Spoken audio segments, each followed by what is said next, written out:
Hey everyone, and welcome to the channel. So today we're going to take a look at the all-new 2023 BMW 330i. Huge shout out to Hendrick BMW Northlake for providing this sedan for me today. Check out their website. They have a ton of awesome new and pre-owned inventory. That link is down in the description. The 330i that you see behind me is finished off in Alpine White with an MSRP just over $45,000. And to start off today's review, let's take a look at what powers this 330i. Underneath the hood is the 2-liter 4-cylinder twin-power turbocharged engine. This is paired to the 8-speed automatic transmission, and it pumps out 255 horsepower, around 6,500 RPM, and 295 pound-feet of torque as low as 1,500 RPM. That power sent to the rear wheels. This weighs in right around 3,700 pounds. It'll do 0 to 60 in just over 5 seconds with a top speed of 156 miles an hour. And it has a fuel capacity of 15.6 gallons. You'll expect to see around 25 miles per gallon in the city and 34 out on the highway. This has a wheelbase of 112.2 inches. Its overall length is 185.7. It has a width of 71.9 and a height of 57 inches. And now as we move on to the exterior styling for this all-new BMW 330i, let's start off with the surround for this kidney grille. It has a really nice dark finish to it, matches nicely with the Alpine White. The rest of the grille is finished off in gloss black, and this even has active grille shutters which will open to provide more cooling to that engine and then close when needed. Now on both sides this has LED headlights, DRLs, and turn signals. Now you'll notice there's more gloss black in the lower section of the bumper. There's even parking sensors nicely incorporated. And then on the very corners there's actually a functional air inlet, so that will help provide even more aerodynamics. And there's really nice crisp lines running in the lower section of the bumper, just tying it in nicely, along with the 2 lines that are running down the hood, just to give it a great look. Now as we work our way to the side, this has a set of 19-inch wheels with a multi-spoke design to them, a 2-tone finish, has a nice design to it for this car. This even has the body-colored side mirrors. They have the integrated turn signal, and the base of them is finished off in gloss black. It matches nicely with the rest of the window surround. As you can tell, this has a sunroof too. And then there's great lines that run down the side. There's one in that lower side skirt there that tapers off just in front of that rear tire. There's also another one above both of the door handles. So it has a nice sedan style to it. And then last up for this 330i, the backup camera is right in the middle. This has parking sensors, even LED taillights that have a darker housing to them. The taillights make their way into the trunk too, which is a nice touch. And then in the very lower section is the chrome dual exhaust. So with the exterior wrapped up for this all-new 330i, let's move on to the trunk. I can use the button on the key fob or the one up underneath the BMW logo. And as you can tell, for a family sedan, this has plenty of room. There's a cargo area over on that driver's side, same with the passenger side. So a small bin you could place some items. Plenty of room with the back seats up, and then you can fold them down just by pulling on these tabs on each side. And with the back seats folded down, you can see just how much more interior storage there is. If this is your daily driver, it gives you an ample amount of room. Now up underneath the trunk, the grab handles are hidden, which is nice to see, and that is a lightweight trunk, so it's easy to close. But let's go ahead and remote start this 330i. All I need to do is triple tap on the lock button, and it will start right up. Now you can also control this from the infotainment system if you don't want that function to work, but I can shut this off just by triple tapping that button again. And what I love about this 330i is you can actually lock and unlock the vehicle from the back door handles, which makes it very convenient. Now as we move on to this door panel, you'll see it's completely covered in solid black leather. There's brushed aluminum accents for the release handle, as well as on the outer edge of the armrest. This model even has the interior ambient lighting, so you can see that strip, and it has the hi-fi sound system too. There's a cup holder, a little bit of storage behind that, so it has a nice design to it. And then the black leather makes its way to these seats, giving it a really nice look. Great contrast, of course, against this exterior white. Now at 5'10", I can work my way into these back seats, where I have the front seat set at my height, plenty of room for my feet and my legs. There's a storage pocket behind both front seats. 2 air vents are right in the middle, and then the climate adjustments are just underneath that for temperature and where you'd like the air to go. There's also 2 USB-Cs down below, so that way your backseat passengers can charge electronics. And at 5'10", my head is just up against the headliner, but it does actually dip up, giving me that added headroom, so I could be comfortable, maybe go on a long trip and be in the back of this car. So for the small size that it is, it has plenty of room for your backseat passengers. Now right in the middle, if I pull on this tab, this is the armrest, and then you have two cup holders that you can use if you need to. And these back seats even have a 40-20-40 split, so you can just fold down the center one if you have some longer items and you still have passengers in the back of this car. And then as far as visibility goes, pillars are very thin, so you have a lot of light reaching your backseat passengers, which is great to have. Now, as we work our way to these front seats, the door panel's finished off just like the rear. However, there's the addition of the memory seating adjustments, lock and unlock, the side mirror adjustments, all of the window controls. You can even release that trunk, and a little bit more storage space in the lower section of that door, along with the interior ambient lighting. Now, BMW is on the brushed aluminum trim piece on the door sill, and then these seats have a similar design to the rear with all the gray stitching. These are automatic seats. However, the front section is manual, so I can pull on this tab, give yourself a little bit more leg comfort if you need it. And then with the low door sill, it's just as easy to enter these front seats as it was for the back seats. Now, the biggest difference for this all-new 330i is the massive infotainment system. The center gauge cluster measures just over 12 inches. Then there's another 14 inches for the center infotainment system. And as you can tell, it looks like one entire screen. Pretty awesome to see that new design. And then moving on to the steering wheel, it's completely covered in solid black leather with more of the brushed aluminum accents. Over on this right side is volume and tuning, along with Bluetooth and voice commands. On this left side is all the cruise control settings, and this even has these steering wheel mounted paddle shifters finished off in that brushed aluminum. But let's fire this 330i back up. With my foot on the brake, that button is down on the center, and we can fire this back up.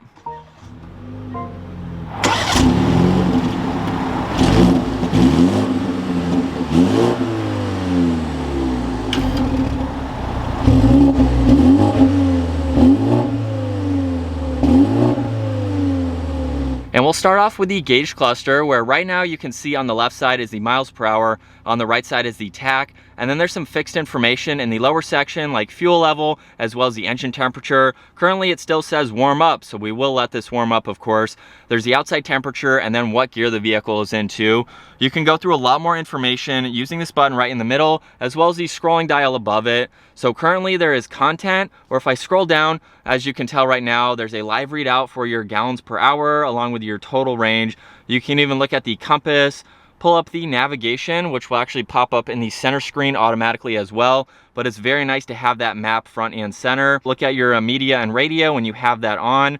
And then if I scroll over to layout, as you can tell with the current layout, as you already saw, we can change this where miles per hour and the tach get a little bit closer and have a slightly different design to them. And then the last one here is more of a calm screen. So as you can tell, miles per hour is over on that left side, and you can see your miles per hour as well in this gauge at an angle, which is pretty cool. The tach does disappear, but it just depends on what you'd like to see. And if you are in this layout as well, you can still go through all this other information, and it gives you a little bit larger of a view. And then as we move over to the left side of the steering wheel, you'll see all the headlight adjustments, parking lights, even a dimmer switch for the gauges. There's one air vent.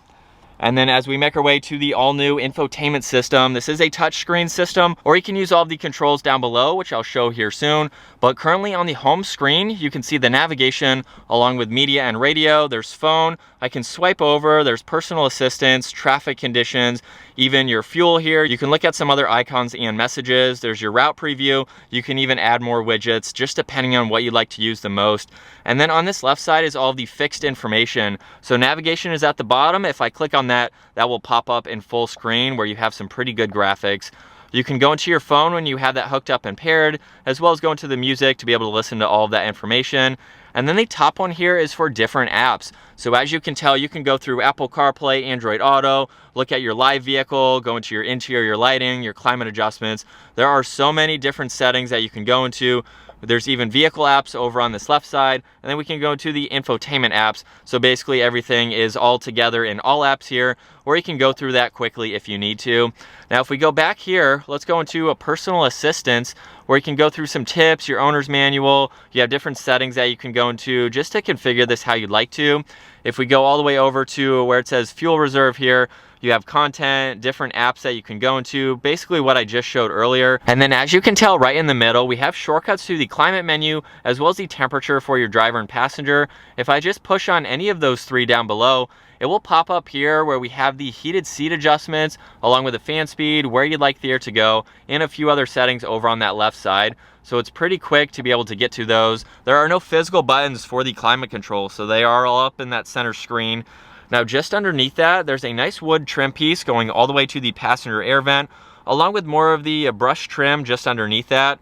Now right in the middle there are 2 air vents, and below that there's the hazards as well as seek and track for the audio. There's power and volume and the defrosters on that far right side. Now right in the middle there's more of that wood trim, which gives it a really nice look. If we open this up, there's a small storage bin in the front where you can place your phone if you need to, 2 cup holders, a 12 volt and a USB. And then just behind that, we have all the adjustments for that center screen. So there's shortcuts to map and navigation along with home, media and phone, the rotary dial right in the middle, and then 2 buttons just behind that. And then over on this far left side, there's traction control along with the parking sensors, the engine start stop feature.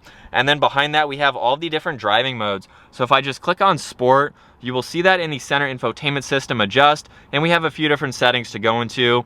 The one underneath that is comfort, and the last one is eco. There's a few different modes as well.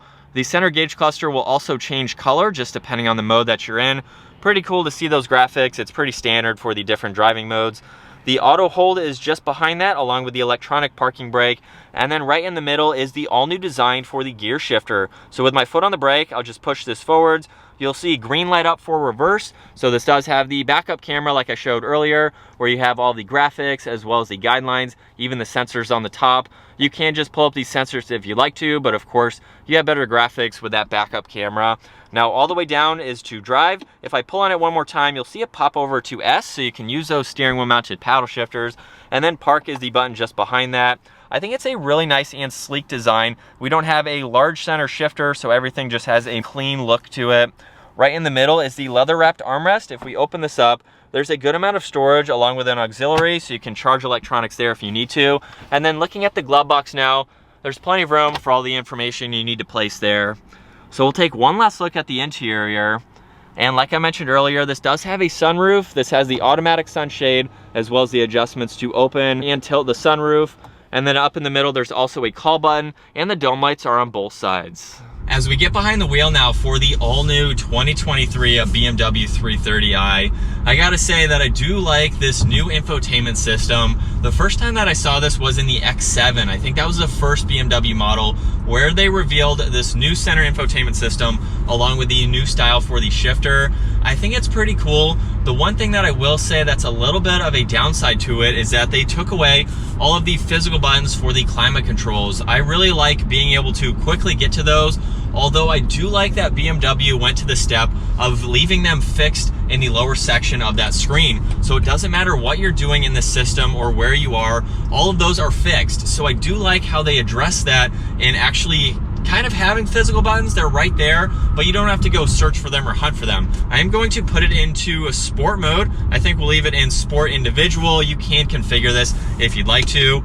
We'll pull back on the shifter one more time. And so we'll drop down to second gear here, give it a little bit of gas.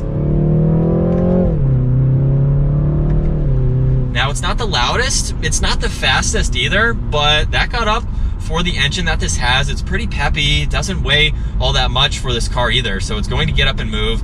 And I love how responsive these paddles are. Now we don't have the M Sport suspension or anything like that, but surprisingly it handled that turn very well.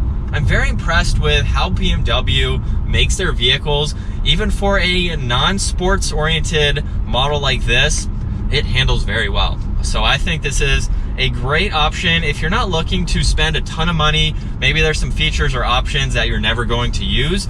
So even if you're going for a model like this, I don't think it gets that much less expensive. There's not too many options on this model. You can get a really nice all-around family sedan. This is on the smaller side. The 5 Series, 7 Series are going to be much larger. So if you're not looking for a large vehicle, I like how packaged the 330i is as far as interior room, even space in the trunk. And as we switch over to the POV angle, you can see what it's like to be behind the wheel with the new screen and all of that information. We can even see what gear we're in on the far right. And these paddles are incredibly quick. For not being performance oriented, as soon as you tap them up or down, you are into the next gear. So again, very impressive for a base entry level 330i. But aside from that, driving this, it's been super comfortable. I've been in sport mode pretty much the whole time because that's how I like to drive. You do have comfort mode. There's no adaptive suspension or anything. So those modes are basically for the throttle input. So the ride in this is very comfortable. I've had no issues with it. It's not too stiff, not too loose. It can handle these turns pretty well for the normal speeds that you would take it around corners. It's also very, very quiet. You really don't hear anything, even cars passing. It's kind of what you would expect, but it provides you with that comfortable daily driving type of car that you can put a lot of miles behind the wheel and just enjoy your drive. And as far as visibility goes, as we come up to this stop sign from the driver's seat, it's pretty easy to see all around. Like I mentioned earlier, the pillars in the back, they're not all that bulky. So you have pretty much a 360-degree view. And we'll give it one last acceleration for today's video. We'll go to second gear. And here we go.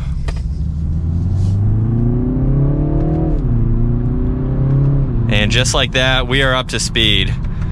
But that is going to wrap it up for this walk-around review and test drive behind the wheel of the all-new 2023 BMW 330i. Once again, a huge shout out to Hendrick BMW Northlake for providing this sedan for me today. Check out their website. That link is down in the description below. Give the video a huge thumbs up. Consider smashing that subscribe button so you don't miss out on our daily uploads. And I will see you all in the next video.